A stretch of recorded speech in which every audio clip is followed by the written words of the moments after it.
کوئی نہیں کھول رہا، بچوں کے آنے میں تاخیر ہو گئی، بجائے وہاں کھڑے ہو کے گالی دینے کے، وہاں کھڑے ہو کے غصہ کرنے کے، کہیے السلام علیکم۔ آپ نے اللہ کی طرف سے اس سلامتی کے پیغام کو پہنچایا، آپ نے ان پر اللہ کی سلامتی بھیجی، نتیجہ کیا نکلے گا؟ شیطان اپنے قدموں کو روک لے گا اور وہ آپ کے گھر میں داخل نہیں ہو سکے گا۔ حضرت انس سے روایت ہے، رسول اللہ صلی اللہ علیہ وسلم نے حضرت انس کو تعلیم دی ہے، ذرا غور کیجئے، محمدی تعلیم کیا ہے۔ یہ گھر کیسے شیطانوں سے بچیں گے، یہ گھر جنات سے کیسے محفوظ رہیں گے، اس گھر سے شیطانی اعمال، شیطانی اثرات کیسے غائب ہوں گے؟ اللہ کے پیارے حبیب جناب محمد رسول اللہ صلی اللہ علیہ وسلم حضرت انس کو سمجھاتے ہیں، اے بیٹے، جب تم اپنے اہل و عیال میں جاؤ تو انہیں سلام کرو جو تم پر اور اہل خانہ پر برکت کا سبب ہوگا۔ یہ جو سلام کرو گے تمہارے لیے بھی اس میں خیر اور برکت ہے، تمہارے گھر والوں کے لیے بھی اس میں خیر اور برکت ہے۔ رسول اللہ صلی اللہ علیہ وسلم فرماتے ہیں، ذرا غور کیجئے اللہ کے نبی کی حدیث پر، یہ حدیثیں اگر میرے اور آپ کی زندگی میں روٹین میں داخل ہو جائیں تو یقین جانیے زندگی میں سعادت ہے، گھروں میں سعادت ہے، شیطان کے اثرات سے انسان بچ جاتا ہے، محفوظ ہو جاتا ہے۔ ہمیں تو کوئی سلام کرے ایک بار جواب دے دیں گے، دوبارہ سلام کرے پھر جواب دے دیں گے، تیسری بار اگر سلام کر دیں کہ بھائی تجھے سلام کرنے کے لیے کوئی اور نہیں مل رہا، کیا مسئلہ ہے؟ سلام کر کر کے مار دیا بس۔ سلام کا رواج ہی ختم ہے، سلام کا رواج ہی ختم ہے۔ السلام علیکم کہنا دور، آج کل السلام علیکم وہ جواب میں کبھی سنو گے وعلیکم السلام نے کہا جی بڑی مہربانی مہربانی مہربانی نوازش آپ، السلام علیکم کیا حال ہے جناب، خیریت ہے؟ سلام کا جواب نہیں، یہ سلام نہیں، آداب، سلام عرض ہے جناب، آداب عرض ہے۔ وہ کفار کے طریقوں پہ چلتے ہوئے ہم محمدی طریقوں سے دور ہٹ گئے، اور اللہ کے نبی علیہ الصلوۃ والسلام کا فرمان بڑا عظیم فرمان، بڑی عظیم خوشخبری اور بڑی عظیم بشارت ہے۔ اللہ کے نبی علیہ الصلوۃ والسلام فرماتے ہیں، تین آدمی اللہ کی ضمانت میں، اللہم اجعلنا منہم ومعہم، تین بندے ایسے ہیں جو اللہ کی حفاظت میں، اللہ کی نگرانی میں، اللہ کی ضمانت میں۔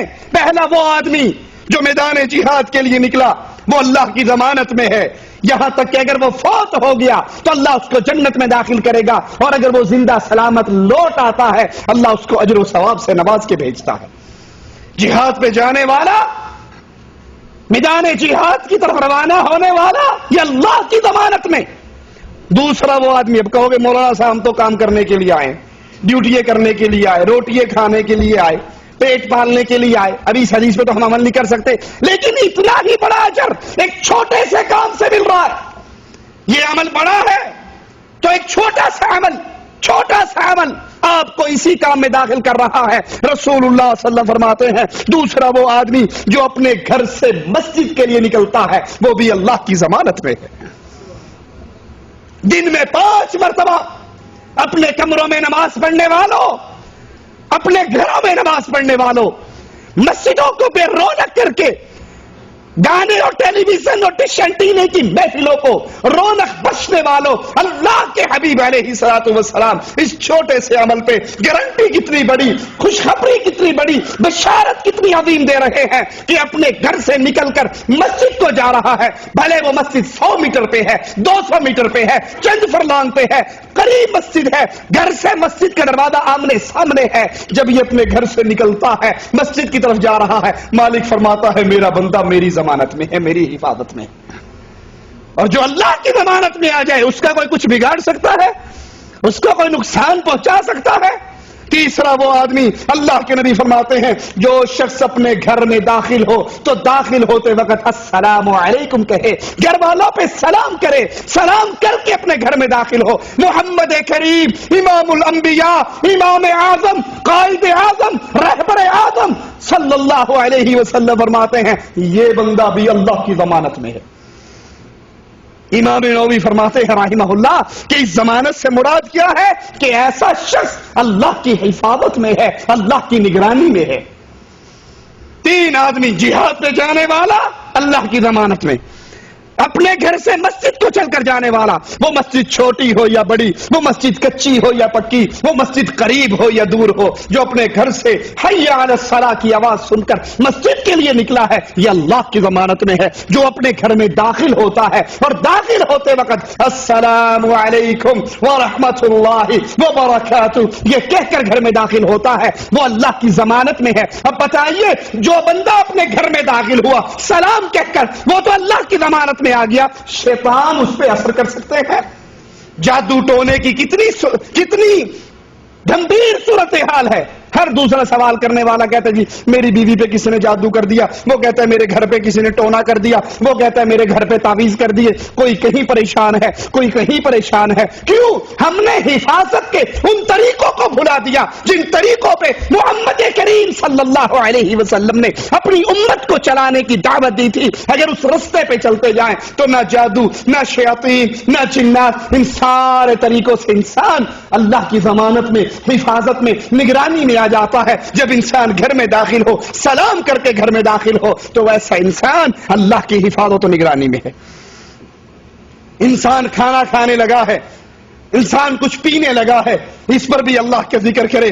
حضرت جابر رضی اللہ عنہ وارضاہ فرماتے ہیں کہ میں نے رسول اللہ صلی اللہ علیہ وسلم کو یہ فرماتے ہوئے سنا، جب آدمی اپنے گھر میں داخل ہوتے وقت، کھانا کھاتے وقت اللہ کا نام لے لیتا ہے، شیطان باقی شیطانوں سے اپنی پوری ٹولی سے خطاب کر کے کہتا ہے کہ اس گھر میں یہ داخل ہونے والا اللہ کا نام لے کر داخل ہوا ہے، ہمیں رات بسر کرنے کی یہاں پہ اجازت نہیں ہے۔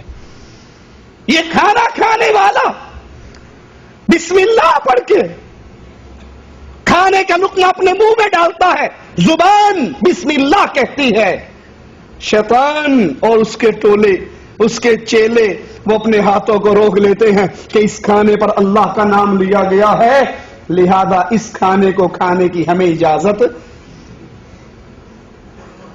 ہم کھانا کھاتے ہوئے کیا کرتے ہیں؟ دسترخوان بچھ گیا، ہم بیٹھے ہوئے ہیں، بیوی تھوڑا سا کھانا لیٹ کر لے تو وہیں سے سلواتے شروع، مرگی تھی تجھے پتا نہیں تھا میں نے اتنے بجے گھر آنا ہے، پہلے روٹی نہیں آ سکتی، یہ ٹھنڈی روٹی لائی، گرم نہیں، اس میں مرچیں نہیں، اس میں اس کے عیب نکال رہے ہیں۔ یہ نہیں کہ اس کھانے کے آغاز پہ اللہ کا نام لے، گھر میں داخل ہونے پہ اللہ کا نام لے۔ جب یہ کام کرتے ہیں شیطان کھانے سے بھی رک جاتا ہے۔ کوئی یہاں پر کہے گا مولوی صاحب دیکھو حدیث سے دلیل مل گئی، کھانا کھانے پہ اللہ کا ذکر کرنا چاہیے، لہذا کھانا سامنے رکھ کے سورۃ یاسین ہمارے جو مولوی پڑھتے ہیں آپ کیوں اعتراض کرتے ہو؟ کہہ سکتا ہے نا کوئی کہ ہمارے مولوی کھانے پہ ختم شریف پڑھتے ہیں، چاروں کل پڑھتے ہیں، سورت ملک پڑھتے ہیں، سورت یاسین پڑھتے ہیں، آیت کریمہ کا ورد کرتے ہیں، تو آپ کہتے ہیں یہ ختم درود ہے، یہ جائز نہیں ہے۔ تو یہاں تو اللہ کے نبی فرما رہے ہیں، اللہ کے نبی نے فرمایا جو کھانے پہ ذکر کرے، ذکر کا نام لے کر، اللہ کے نبی علیہ الصلوۃ والسلام خاموش نہیں ہوئے، بلکہ آپ نے اس ذکر کی تفصیل بیان کر دی کہ اس ذکر سے مراد کیا ہے؟ بسم اللہ۔ اس ذکر سے مراد سورت یاسین نہیں، چاروں کل نہیں، سورت فاتحہ نہیں، سورت ملک نہیں، قرآن کی سورتیں پڑھ کے اس کھانے پہ دم کرنا، یہ سنت محمد کریم نہیں ہے، بلکہ آپ نے ذکر کا لفظ خاموش نہیں ہوئے، بلکہ نام لیا کہ کھانا کھانے سے پہلے کیا پڑھے؟ بسم اللہ۔ جب بسم اللہ پڑھے گا تو شیطان بھاگ جائے گا۔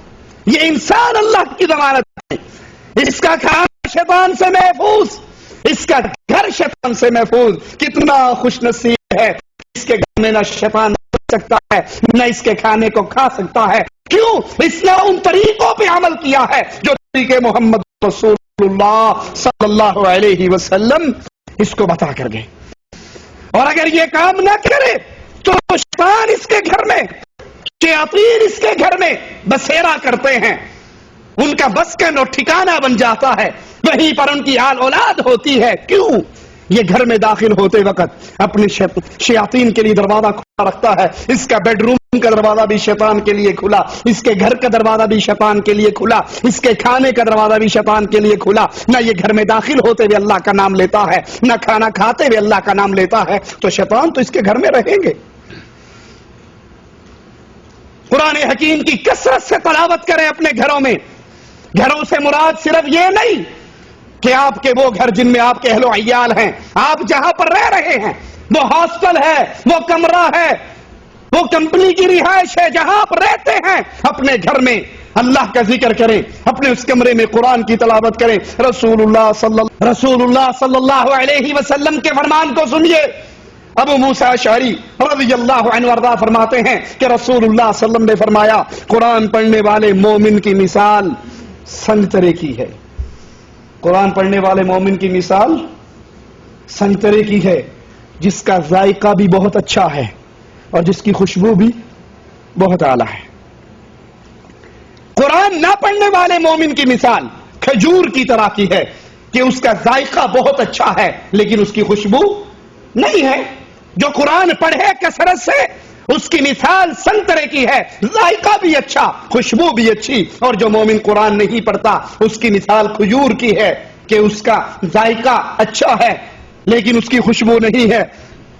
اور قرآن پڑھنے والے منافق کی مثال گل ریحان کی سی ہے کہ اس کی خوشبو تو بہت اچھی ہوتی ہے لیکن اس کا ذائقہ کڑوا ہوتا ہے۔ اور قرآن نہ پڑھنے والے منافق کی مثال اس پھل کی طرح ہے جس کی بدبو، جس کی خوشبو نہ ہو بلکہ بدبو ہو اور اس کا ذائقہ بھی گندا ہو، خوشبو بھی نہیں، ذائقہ بھی گندا۔ یہ اس منافق کی مثال ہے جو قرآن نہیں پڑھتا۔ مومن کی مثال قرآن پڑھے، اپنے گھر میں قرآن کی تلاوت کرے تو اس کی مثال کیسی ہے؟ سنترے کی، خوشبو بھی اعلیٰ، ذائقہ بھی اعلیٰ۔ قرآن نہیں پڑھ رہا تو کھجور کی مثال ہے کہ مومن تو ہے نا، ایمان تو ہے لیکن خوشبو سے محروم ہے۔ اسی طرح گھر میں خشوع و خضوع کے ساتھ قرآن کی تلاوت کرنے سے اللہ کے فرشتوں کا نزول ہوتا ہے۔ ایک صحابی رسول اللہ صلی اللہ علیہ وسلم کے پاس آ کر اپنا قصہ بیان کرتے ہیں۔ ذرا اس حدیث پہ غور کیجئے اور دیکھیے، میں اور آپ، اللہ ہم سب کو ہدایت عطا فرمائے، اللہ سب سے پہلے کہنے والے کو عمل کی توفیق عطا فرمائے۔ اتنے عظیم عمل سے میرے اور آپ کے گھر کیسے خالی ہے؟ صحابی کہتے ہیں، یا رسول اللہ صلی اللہ علیہ وسلم، میں اپنے کھلیان میں کھجوریں جہاں اکٹھی کی جاتی ہیں اس کھیت میں قرآن کی تلاوت کر رہا، اس کھلیان میں بیٹھا ہوا، گھوڑی میری بندھی ہوئی، میں قرآن کی تلاوت کرتا ہوں، گھوڑی بدکنے لگ جاتی ہے، میں خاموش ہو جاتا ہوں، گھوڑی آرام سے ٹہر جاتی ہے، میں پھر قرآن کی تلاوت کرتا ہوں، گھوڑی پھر بدکتی ہے، اچھلتی ہے، میں قرآن کی تلاوت سے ہاتھ روک لیتا ہوں، گھوڑی اس سکون سے ٹہر جاتی ہے، تیسری مرتبہ یہ کرتا ہوں، گھوڑی پھر اچھلتی ہے، میں اس کے قریب جاتا ہوں، میں اپنے سر پہ ایک سائبان دیکھتا ہوں جس میں ایک بڑی